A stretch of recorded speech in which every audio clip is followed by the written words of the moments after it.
पंजाब और हरियाणा में हो रहा है फ्रॉड और इसके शिकार आप भी हो सकते हैं।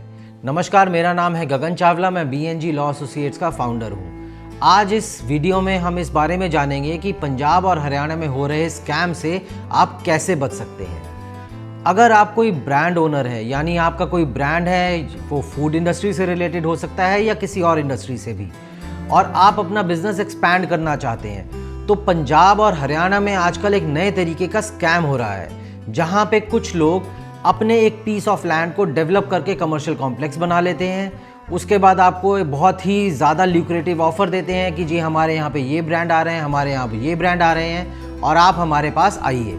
उसमें आपको एक कैपेक्स दिया जाता है जिसे कैपिटल एक्सपेंडिचर कहते हैं, जो कि एक खर्चा होता है आपको वहाँ पे अपनी आउटलेट, आपकी फ्रेंचाइजी ओपन करने के लिए, और उसके बाद वहाँ पे आपको मंथली रेंट देना पड़ता है।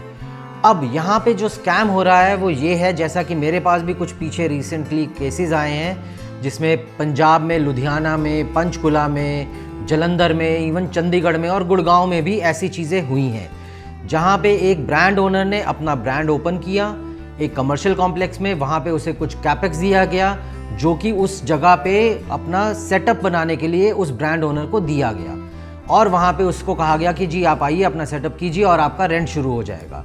पर वहाँ पे 1 साल, 1.5 साल, 2 साल बीतने के बाद भी उस पूरे कमर्शियल कॉम्प्लेक्स में कोई आउटलेट नहीं खुला। अब जब वहाँ पे आउटलेट नहीं खुला तो वहाँ पे कोई फुटफॉल भी नहीं हुई, जिसकी वजह से जो वहाँ पे ब्रांड ओनर थे उनका जो आउटलेट था वहाँ पे कोई सेल नहीं हो पा रही। अब इसके बाद जो वो ब्रांड ओनर थे उन्होंने प्रॉपर्टी ओनर को अप्रोच किया कि जी हमें यहाँ से वेकेट करना है क्योंकि आपने अपने प्रोमिसेस पे फुलफिल नहीं किया और हमें लॉस हो रहा है। तो उन लैंड ओनर्स ने उन ब्रांड ओनर्स पे FIR करा दी। जैसा अभी एक रिसेंटली लुधियाना में मैंने एक केस हैंडल किया, जिसके अंदर उस लैंड ओनर ने, जो ब्रांड ओनर था, उसके ऊपर एक FIR रजिस्टर करा दी कि जी इसने मेरे साथ फ्रॉड किया। अब यहाँ पे सवाल ये आता है कि इसके बाद आप क्या कर सकते हैं। इसके बाद अगर आप पे ऐसी FIR होती है तो सबसे पहले आपको अपनी एंटिसिपेटरी बेल लेनी पड़ेगी, अदरवाइज आपको पुलिस अरेस्ट कर लेगी और आपको अननेसेसरी ट्रबल से गुजरना पड़ेगा। अब इस फ्रॉड से बचने के लिए आपको करना क्या है?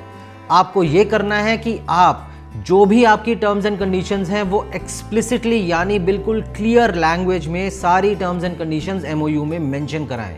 जैसे कि जी 50%, 60% या 70% जो भी आपकी टर्म्स हो, कि इतनी जब प्रॉपर्टी में, उस प्रॉपर्टी में शॉप्स या कमर्शियल कॉम्प्लेक्स में जगह ऑक्यूपाई होगी तभी हमारा उसके अंदर रेंट शुरू होगा। और जो आपको कैपिटल एक्सपेंडिचर मिल रहा है कि वो रिफंड कैसे होना है, वो होना है या नहीं होना है, और उस पर आपने क्या कोई इंटरेस्ट देना है या नहीं देना है, वो क्लियरली उसके अंदर मेंशन कीजिए। क्योंकि ऐसा बहुत बार देखा गया है कि जो लैंड ओनर होते हैं वो बहुत वेग MOU बनाते हैं, और उस वक्त क्योंकि ब्रांड ओनर को ज़्यादा ज़रूरत होती है, उसको अपना नया सेटअप करना होता है, उसके सर पे एक प्रेशर होता है, तो वो उन सारी टर्म्स एंड कंडीशंस को ऐसे ही अग्री कर लेते हैं, जो कि बाद में बड़ी प्रॉब्लम देती है। हाँ, ये अगर वेग है, इसके बाद आपको एंटिसिपेटरी बेल तो मिल जाएगी, पर एक अननेसेसरी ट्रबल से आपको गुजरना पड़ेगा, जो कि आपको लॉयर की अपने फीस देनी पड़ सकती है, पुलिस के आगे आपको इन्वेस्टिगेशन ज्वाइन करनी पड़ेगी और कोर्ट के चक्कर भी काटने पड़ेंगे, जो कि बिल्कुल गलत है। तो सबसे पहले अपने सारे टर्म्स एंड कंडीशंस को बिल्कुल एक्सप्लिसिटली अपने MOU में मेंशन कराएं। उसके बिना बिल्कुल भी ऐसे किसी MOU में एंटर ना होइए, अदरवाइज बहुत ज़्यादा प्रॉब्लम हो सकती है।